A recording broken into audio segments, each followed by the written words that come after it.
Disclaimer, यह video एक satire है और इसे सटायर की तरह ही लें। भाई साहब मुझे लगता है बॉलीवुड हो गया एकदम पागल, और जब तक बॉलीवुड पूरी तरीके से बर्बाद नहीं हो जाता तब तक ये लोग मानेंगे नहीं। कल ही सुना है कि उर्वशी रौतेला कह रही है कि उसके नाम पे एक पूरा का पूरा मंदिर बना दिया गया है और उसमें उर्वशी रौतेला की पूजा भी होती है। ऑलरेडी मेरे नाम का मंदिर है, उर्वशी मंदिर। आप बद्रीनाथ के टेम्पल के मंदिर के दर्शन करने जाओगे ना, उसके ठीक बाजू में there is a temple called Urvashi. लेकिन इस क्लेम का सच क्या है, सुन लो। While the temple does exist, the locals asserted that it is not dedicated to Urvashi Rautela but to goddess Urvashi, a divine figure deeply rooted in Hindu mythology and revered by the community. वाह उर्वशी रौतेला जी वाह। मतलब अब कहीं भी कोई भी उर्वशी कुछ भी करेगी या उर्वशी के नाम पे कुछ भी होगा तो उसे उर्वशी रौतेला क्लेम कर लेगी और कहेगी मेरे नाम पे हुआ है। वाह। कल उर्वशी रौतेला उठेगी और कहेगी पुराणों में मेरे बारे में लिखा गया था। परसों उठेगी और कहेगी मैं स्वर्ग में आती जाती रहती हूँ, इंद्र देवता के दरबार में मेरा पास बना हुआ है। अपनी भगवान है, इसे कुछ ज्यादा ही सीरियसली नहीं ले लिया है आपने। अरे इस डायलॉग से अनुराग कश्यप याद आ गया। और अभी ये आदमी ना बॉलीवुड छोड़ के कहीं तो भटक रहा है। भाई ने बॉलीवुड पता है क्यों छोड़ा? क्योंकि इसके हिसाब से बॉलीवुड बहुत ही टॉक्सिक है। इस पे ना मुझे एक दोहा याद आ गया, बुरा जो देखन मैं चला बुरा ना मिला कोई, जो देखा मन आपना मोते बुरा ना कोई। अनुराग कश्यप जी आप पे फिट बैठ रहा है ये। अनुराग कश्यप ने दुनिया भर में बुराई निकाल दी पर खुद में झांकना भूल गया। तो अनुराग कश्यप के पिताजी हैं राजपूत और माताजी हैं ब्राह्मण, और ये करम का जला ब्राह्मण और राजपूतों से ही सबसे ज्यादा नफरत करता है। ब्राह्मणों से शुरू करते हैं क्योंकि वो रिसेंट कंट्रोवर्सी है और रिसेंट कंट्रोवर्सीज पे व्यूज भी ज़्यादा मिलते हैं, तो वहीं से शुरू करते हैं। बाद में राजपूतों के बारे में भी बात करेंगे। तो भाई अनुराग कश्यप ने कहा कि वो ब्राह्मणों पर मूतना चाहता है।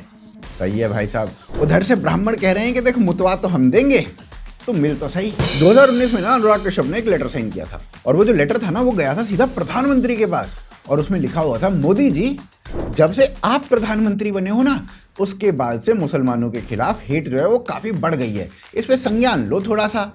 हाँ भाई साहब, मुसलमानों के खिलाफ इतना सा भी बोलना हेट हो जाती है, लेकिन अगर कोई ब्राह्मणों पर मूत दे या मूतने की बात कर दे वो हेट नहीं होती। फिर इसमें ना इनकी एक बकचोदी आ जाती है कि मुसलमान तो माइनॉरिटी में हैं, हिंदुओं को खतरे की क्या बात है। Hindu are in majority in this country. So nothing can happen to them because they have the numbers, they have the power to tilt the vote in their favor. फिर इसी में ये ऐड करते हुए बोल देते हैं कि मुसलमानों को हिंदू जितना होने में ना 272 साल लग जाएंगे। 272 साल। तो हिंदू मुसलमान की भारत में आबादी एक बराबर होने में, माने 50-50 होने में, कि आधे अब हिंदू हो गए भारत में, आधे मुसलमान हो गए, बताइए कितने साल लगेंगे? तो 25 करोड़ को 110 करोड़ जितना आगे जाएगा उतना पहुंच करके बराबर होने में। हाँ, पर मुझे जितना समय लगना है वो है 272 साल। हम क्यों इतना चिंतित हैं, क्यों इतना परेशान हो रहे हैं? हाँ भाई साहब बात तो सही है। देश 272 साल बाद खत्म हो जाए क्या फर्क पड़ता है ना? अपना जीवन तो जी ही लिया, आने वाली नस्लें कहेंगी हमारे बाप दादाओं ने हमें फंसवा दिया। कहते रहें, हमें क्या फर्क पड़ता है। अब भाई जैसे हम कहते हैं कि तलवार के डर से इन्होंने सलवार पहन ली, तो जिन्होंने सलवार पहनी थी उन्हें क्या फर्क पड़ रहा है? कहने दो। अबे सालो इनकी 22% की पॉपुलेशन थी जब भारत का 1/5 हिस्सा एक दूसरा देश बन चुका था, और आज उस देश में ना हिंदुओं की संख्या 1% है। 1%। अब चलो बात करते हैं मेजॉरिटी माइनॉरिटी के कॉन्सेप्ट की। इनके ये कहते हैं कि भाई मुसलमान ना माइनॉरिटी में है और इसीलिए वो हिंदुओं का कुछ नहीं बिगाड़ सकता, क्योंकि देश में 100 करोड़ हिंदू रहते हैं। 100 करोड़। तो भाई साहब ये बताओ, ब्राह्मण तो कभी भी मेजॉरिटी में नहीं थे, और जब ब्राह्मण मेजॉरिटी में नहीं थे तो उन्होंने बाकी के पूरे जनसंख्या के ऊपर कैसे अत्याचार कर दिया। अब तुम ही कहते हो भाई कर दिया, तो हम तो मान रहे हैं उस बात को। बताओ बे बताओ कैसे कर दिया? आदमी हो पजामा हो। तो भाई अनुराग कश्यप से रिलेटेड जो ये कंट्रोवर्सी हुई है ना, इसका पूरा सीन बताता हूँ कि क्या हुआ। तो ऐसा है कि एक फिल्म आने वाली है जिसका नाम है फूले। अब सेंसर बोर्ड ने इस फिल्म में बता दिए कुछ कट्स, और फिर ब्राह्मण कम्युनिटी ने इस फिल्म के ऊपर ना अपने विचार रख दिए और उन्होंने बोला कि ये फिल्म तो जातिवादी है और इसमें ब्राह्मणों को गलत तरीके से दिखाया गया है। जिसके बाद अनुराग कश्यप बावले हो गए। नहीं, बावले तो पहले से ही थे। अब आदमी समझदार हो सकता है या लेफ्टिस्ट हो सकता है। अभी क्या हुआ ना, अभी अनुराग कश्यप ने बावलेपन की सारी हदें पार कर दी। भाई साहब बोले कि धड़क 2 की स्क्रीनिंग पे ना सेंसर बोर्ड ने यह कहा था कि मोदी जी ने भारत में कास्ट खत्म कर दी हैं। फिर उसी आधार पे संतोष एक फिल्म आ रही थी, वो भी इंडिया में रिलीज नहीं हुई, और फिर अब ब्राह्मणों को फूले से भी प्रॉब्लम हो गई। जब कास्ट है ही नहीं तो काहे का ब्राह्मण है बे, क्यों सुलग रही है ब्राह्मणों की। फिर किसी ने ना कश्यप से इसी में ही पूछ लिया कि भैया वो कास्ट नहीं है तो आरक्षण भी खत्म हो जाएगा क्या। तो कश्यप बोला मुझसे मत पूछो, मोदी जी से पूछो, मोदी जी से। फिर उसके बाद कश्यप बोला कि ब्राह्मणों ने क्या ही उखाड़ा है आज तक, वो तो आलसी थे, वो तो किसी को बढ़ने ही नहीं देते थे, और ये ना ब्राह्मणों पर मूत देगा। तो भाई ये तो हो गया मुद्दा। अब इस मुद्दे के ऊपर ना कुछ फैक्ट्स दूंगा आज की इस वीडियो में, बताऊंगा कि ब्राह्मणों ने क्या उखाड़ा है और क्या नहीं उखाड़ा। फिर आगे अनुराग कश्यप की हेट जो है वो राजपूतों के प्रति भी दिखाऊंगा और फिर उसके ऊपर भी जवाब दूंगा। तो इस वीडियो को ना पूरा देखना बिल्कुल मत भूलना। आप देख रहे हो द वोक शो।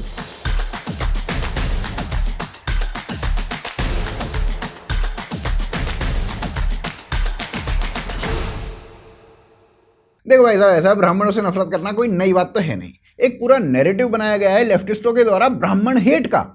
अब इसी के चलते जेएनयू में पोस्टर लग जाते हैं, ब्राह्मणों के संहार करने के लिए नारे लग जाते हैं भाई साहब। अब इसी के चलते अनुराग कश्यप भी बोल देते हैं कि ब्राह्मण तो आलसी थे, उन्होंने तो कुछ किया ही नहीं, उन्होंने तो बाकी लोगों को आगे बढ़ने दिया ही नहीं। तो चलिए भाई साहब, अब ना कुछ फैक्ट फेंक फेंक के मारना शुरू करता हूँ। इतना फैक्ट मारूंगा, इतने फैक्ट मारूंगा कि सब धुआं धुआं हो जाएगा और अनुराग कश्यप का मुंह सूज जाएगा। नहीं, पहले ही सूजा पड़ा है, अब और सूज जाएगा, 100% गारंटी। तो भाई इस देश में जिन कपल्स के बच्चे नहीं हो रहे होते हैं वो जाते हैं स्पर्म बैंक में, वहां से स्पर्म मांगने ताकि बच्चा हो जाए। अब पता है सबसे अधिक डिमांड किस स्पर्म की है? भाई साहब, ब्राह्मणों के स्पर्म की। और फिर जब ये चाइल्डलेस कपल से पूछा गया कि आपको ब्राह्मण स्पर्म ही क्यों चाहिए, तो इसका रीजन बताया क्या बताया गया?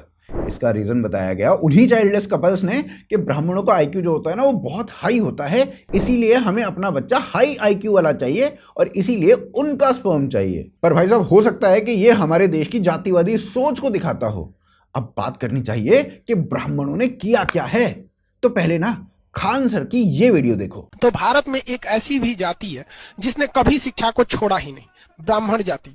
भारत में ब्राह्मण जाति कभी शिक्षा को नहीं छोड़ी, इसलिए वो लोग बहुत कम होने के बावजूद, 3% होने के बावजूद भी भारत के जितने भी बड़े पोस्ट है उसकी 60% उन्हीं लोग के पास है।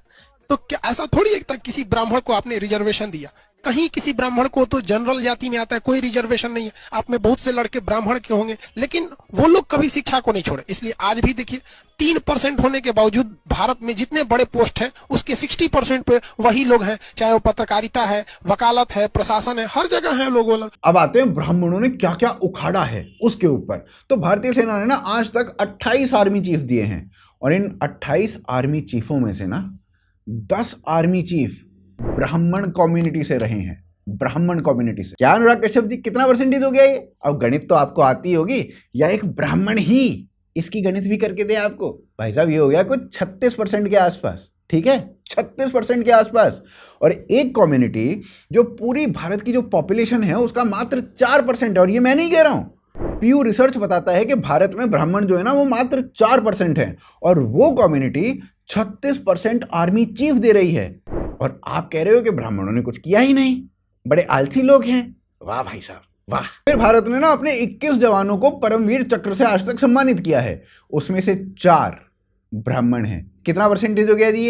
ये हो गया जी 20%। और आप कह रहे हो कि ब्राह्मणों ने कुछ किया ही नहीं है, वो तो आलसी हैं। वाह अनुराग कश्यप जी, वाह। फिर भारत ने ना आज तक अपने 219 जवानों को महावीर चक्र से सम्मानित किया है और इन 219 में से 35 ब्राह्मण कम्युनिटी से आते हैं। क्या भाई साहब, आपकी छाती पे कुछ छुरिया वुरिया तो नहीं चल गई ये सुन के हैं? और अनुराग कश्यप जी, ये ना टोटल का 16% हो जाता है जी। कितना? 16%। मतलब एक कम्युनिटी जो मात्र 4% है टोटल पॉपुलेशन की, वो 16% महावीर चक्र से सम्मानित लोगों को पैदा करती है। और इसका जो कंपैरिजन है ना वो आप किसी भी कम्युनिटी से कर लो, किसी भी कम्युनिटी ने ना इतने महावीर चक्र से सम्मानित लोग अभी तक पैदा नहीं किए हैं, ठीक है? एक बार करो तो सही, कंपैरिजन करो तो सही भाई साहब। और इसके बाद भी आप कह देते हो कि ब्राह्मणों ने कुछ किया ही नहीं है, ब्राह्मण तो आलसी हैं। अब जूता कहाँ है मेरा? फिर आते हैं जी कारगिल युद्ध पे। तो कारगिल युद्ध के पश्चात ना 64 गैलेंट्री मेडल्स दिए गए थे, इनमें से 18 मेडल ब्राह्मण कम्युनिटी के योद्धाओं को मिले थे।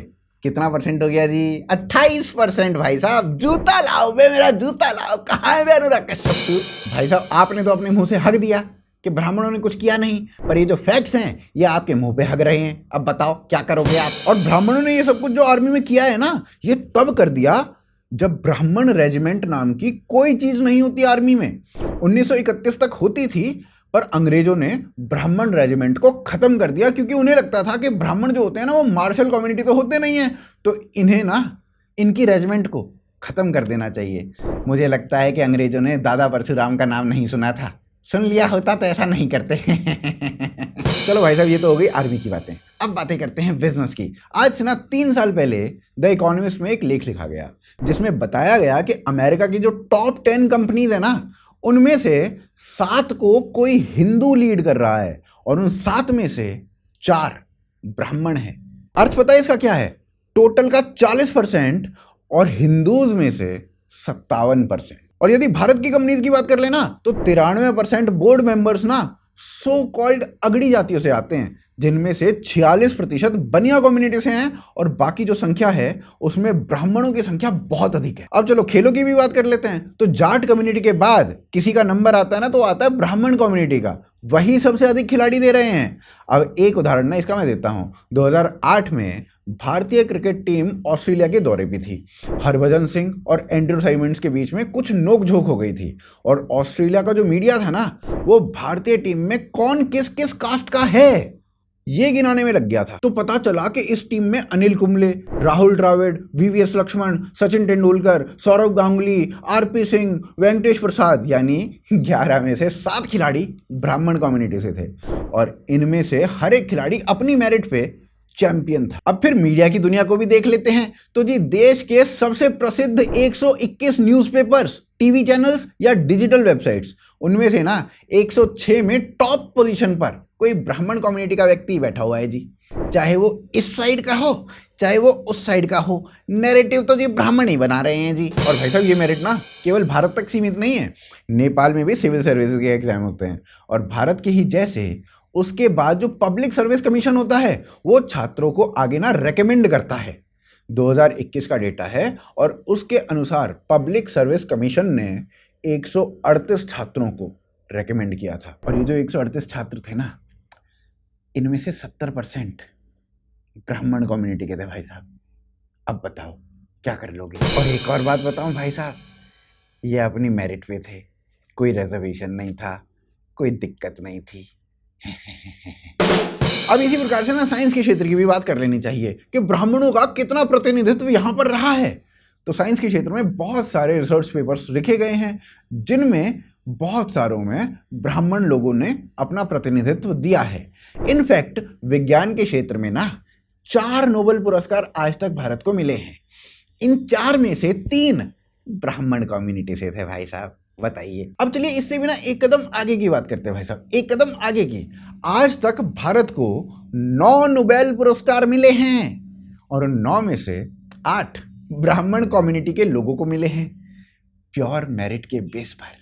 अब बताइए भाई साहब, कुछ करते हैं कि नहीं करते हैं ब्राह्मण? बताइए बताइए। अनुराग जी बताओ ना यार, आप तो कह रहे थे ब्राह्मण आलसी हैं, उन्होंने कुछ किया नहीं है, वो तो कुछ करते नहीं हैं, उनसे कुछ हो नहीं पाता है, उन्होंने तो हक दिया यार आपके ऊपर। बताओ। और अनुराग कश्यप जी, इन फैक्ट्स ने ना आपकी मार ली है। अब आप मुंह दिखाने लायक बच्चे नहीं हो, पर फिर भी आप दिखाओगे क्योंकि आप बेशरम हो, है ना? अब चलो, आपकी ब्राह्मण आलसी होते हैं, वो कुछ नहीं करते हैं, इस बात पे तो मार ली गई है। अब ना दूसरे क्लेम पर चलते हैं, जिसमें आप ये कह रहे हो कि ब्राह्मणों ने किसी को आगे नहीं बढ़ने दिया और किसी को पढ़ने नहीं दिया।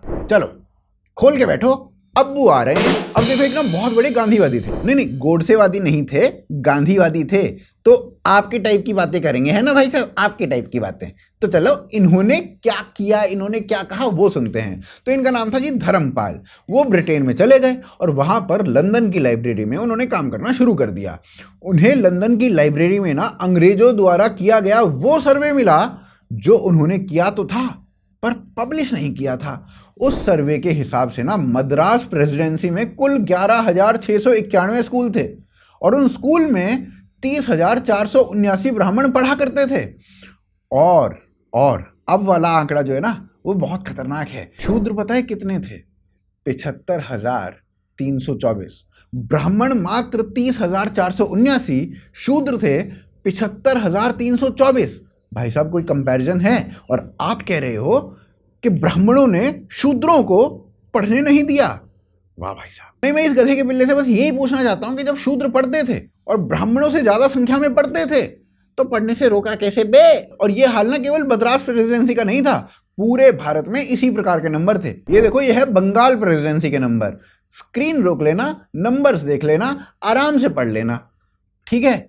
उसके बाद आपको पता चल जाएगा ब्राह्मणों ने कितने शूद्रों को रोका, कितनों को नहीं रोका, ठीक है? और इसके बाद भी अगर किसी को शक है तो द ब्यूटीफुल ट्री नाम की धर्मपाल जी की बुक है, वो पढ़ना। उसमें सारे नंबर्स आपको हर एक प्रेसिडेंसी के क्लियर हो जाएंगे, है ना भाई साहब? आराम से पढ़ लेना। चलिए जाइए। तो भाई साहब, ये जो पूरा का पूरा रायता है ना, ये लेफ्टिस्टों ने फैलाया था, और जो अनुराग कश्यप है ना, वो आज तक उसी रायते को फैलाए जा रहा है। उल्टी भी हो चुकी है उसमें, फिर भी फैलाया जा रहा है, फिर भी फैलाया जा रहा है। बाकी अभी चलते हैं ग्राम दर्शन में, क्योंकि असली न्यूज तो वहीं से मिलती है, और फिर आगे बात करेंगे राजपूतों की।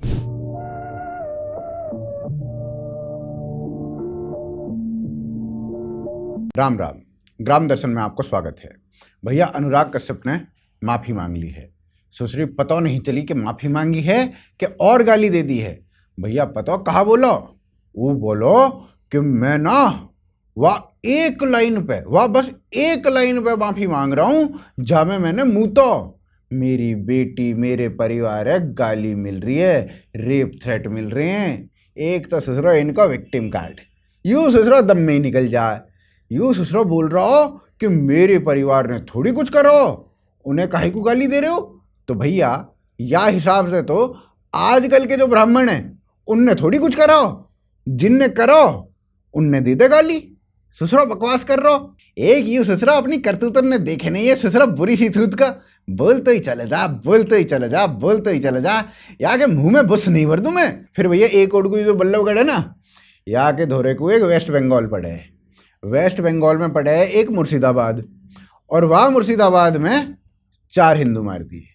500 हिंदू परिवार ने मुर्शिदाबाद तो भगा दिया, फिर उनके घर भी जला दिए। क्यों? क्योंकि संसद में वक्फ को कानून पास होगा। बताओ, यू डायरेक्ट एक्शन डे दोबारा ना मन रो दिखे। भैया सब कुछ वही चल रहा है जो पहले चल रहा हो। अभी कहाँ चेंज होगा, कहाँ मिल को आजादी थे। फिर मुर्शिदाबाद के दंगान पे बीजेपी का नेता मिथुन चक्रवर्ती बोला कि पुलिस ना बंगाल में बस तमाशा देखती रहे, कुछ करे ना है। वैसे भैया बोला तो ठीक है, पर न्यों बता दो, सेंटर में तुम बैठे हो, तुमने कहा कर लियो? नहीं मतलब एक आधा हिंदू बचायो हो तो कुछ कियो हो तो बता दो, तुमने क्या कर लियो भैया? अब हम कह देंगे भैया बीजेपी भी तमाशा ही देख रही, तो विवाद हो जाएगा। हैं, खुद भी कर लियो कुछ, एक आधे बचा लियो। नहीं, ये ना धर्म तेल है, मेरे दिमाग खराब कर दे। और ऐसा भैया, अब ना मैं चलूं, नहीं तो मेरे मुंह से निकल जाए कुछ, और फिर विवाद हो जाएगा। तो मिल लेके तुम कुआं पड़ो।